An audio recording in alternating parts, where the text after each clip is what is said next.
ইনশাআল্লাহ বানানো হলো অটো মেশিং স্টাইলে বানানো হয়েছে জি স্যার একটা পুরো অটো। এটা হচ্ছে 2 ইঞ্চি বোর্ড জি স্যার ইপিএস। এটা হচ্ছে ডাউন ডিপ রাখছি আমরা কত 35 মিলি স্যার রাউন্ড 35 মিলি। পুরো লকটা দেখাও। জি স্যার এই যে এটা পুরোটা লক, পুরোটা লক ডাউন ডিপ। জি জি আর এই পাশে যে উল্টা, এটা উল্টা, এই উল্টা ভালো করে ধরো। এই পাশে হচ্ছে মানে ককশিট দেখা যাবে না, জি স্যার। এই বিষয়ে লক করে দিছি।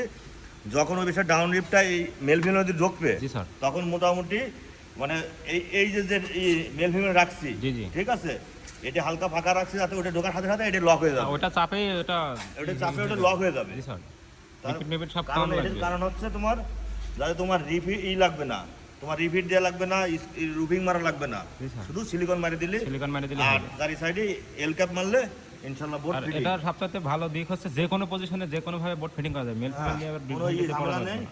জি স্যার দেখো বোর্ডটা অবস্থা দেখো। এইভাবে আর কিছু হবে না ইনশাআল্লাহ। ঠিক আছে।